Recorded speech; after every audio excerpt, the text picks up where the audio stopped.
नमस्कार, सूर्योदय न्यूज़ में आप सभी का स्वागत है। महाराष्ट्र के पूना स्थित ओशो इंटरनेशनल फाउंडेशन के ट्रस्टियों द्वारा आश्रम की जमीन के साथ साथ यहां रखे गए 108 से अधिक प्रकार के ध्यान तथा प्रवचनों का कॉपीराइट करके उसे विदेश में बेच दिए जाने के खिलाफ अहमदाबाद के ओशो सन्यासी तथा राष्ट्रीय अग्नि सेना के संस्थापक स्वामी ज्ञान सागर ने अपना प्रचंड विरोध जताते हुए इसके खिलाफ आवाज उठाई है। अहमदाबाद के एएमए में पत्रकारों को संबोधित करते हुए उन्होंने कहा कि अमेरिका में स्थित ओशो के प्रसिद्ध आश्रम की तर्ज पर कपड़ामंज के नर्मदा नहर के पास स्थित अतरसुम्बा में रजनीशपुरम ओशो तपोवन का निर्माण किया जाएगा, जहां से Osho returns healthy India mission के अभियान को जन जन तक पहुंचाया जाएगा।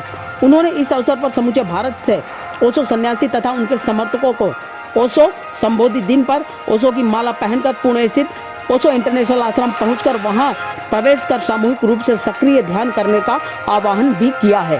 स्वामी ज्ञान सागर के साथ ओशो इंटरनेशनल को बचाने के लिए ट्रस्टियों के खिलाफ केस लड़ रहे संजय पटेल ने भी आश्रम की जमीन को धीरे धीरे बेचने तथा ओशो साहित्य को समाप्त करने का आरोप लगाते हुए केस के बारे में जानकारी दी।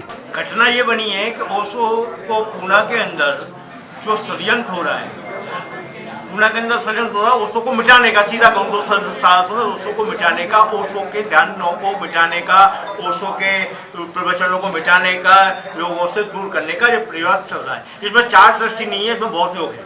तो मैंने ये पीड़ा लिया है कि मैं इसको मिटने नहीं दूंगा। जो आज तुम पूना मिटाओगे, मैं अमेरिका का जो ओशो पूना उन्होंने यही बनाएंगे। इसके लिए हमारे साथ काफ़ी मित्र जुड़े हुए, ये बनाए, मिटने तो देंगे। तीसरी चीज, घर घर इसको पहुंचाना कार्य शुरू कर दिया है, घर घर सक्रिय पहुंचाएंगे। तीसरी चीज, ये चैलेंज मैं आपको देता हूं क्योंकि मैंने जो ओशो सक्रिय मेडिटेशन से बनाए, मैं पूना जाऊंगा 21 तारीख को, उनको बताऊंगा सक्रिय क्या होता है, तुम कैसे रोको। ये कानून अपनी जगह है और हमारी आस्था अपनी जगह, रोक तो सकते ही नहीं है, रोकना भी चाहे तो नहीं रोक पाएंगे। ये जो प्रखंड आ रहा है ना कि भाई पेटेंट करा रहे हैं, वहाँ पे 900 रुपये फीस, 1000 रुपये फीस, 45,000 रुपये ध्यानों की फीस, ऐसे वहाँ के प्रयोग हो रहे हैं। तो प्रयोग जहाँ होंगे, आइए, इसमें थोड़ी खर्चा है, इसमें तो योग जुड़ गए। अरे हजार जितने लोगों को मैंने तैयार किया है, सक्रिय किया है, वो अपने आप वो जान रहे हैं, स्वस्थ हो रहे हैं, वो जुड़ गए, ये तो बनी जाना है। पुणे आश्रम के जो मैनेजमेंट ट्रस्टी है वहाँ पर पूरा 4 लोगों का, वो एक षड्यंत्र के तरह आश्रम बेच के सब कुछ ले रफा दफा करके उसको ख़त्म कर देना चाहते हैं। ऑलरेडी वो कुछ सालों पहले ओशो के जो कॉपीराइट थे वो विदेश ले गए, जिसकी 1 साल की आवक 150 से 200 करोड़ से ज़्यादा है। वो सारी जो है इनकम वो वहाँ ले गए और फिर धीरे धीरे आश्रम में ऐसे काम करते गए कि लोगों की जो आने वाले की जो संख्या थी वो कम हो गई और फिर कोविड का बहाना करके वो लोग बेचना चाहते हैं।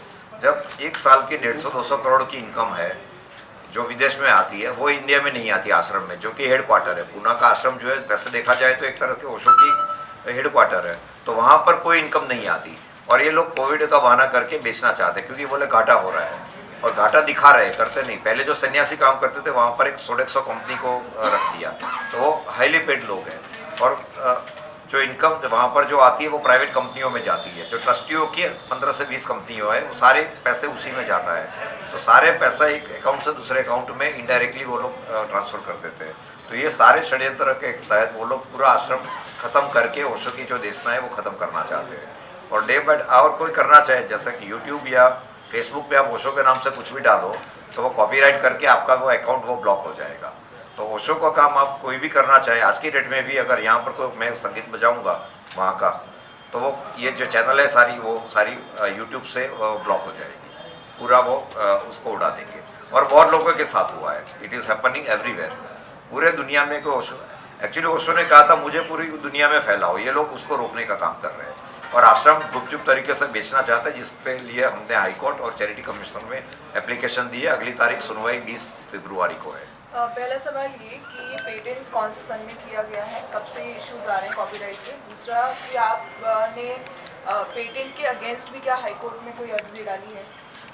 पेटेंट के अगेंस्ट हाई कोर्ट में और डाली है, वो जो अभी है वो सुनवाई चल रही है उसकी, और उसका ऑर्डर भी आया है हमारे पास कि वो सुनवाई, उसमें पहले 2 थी।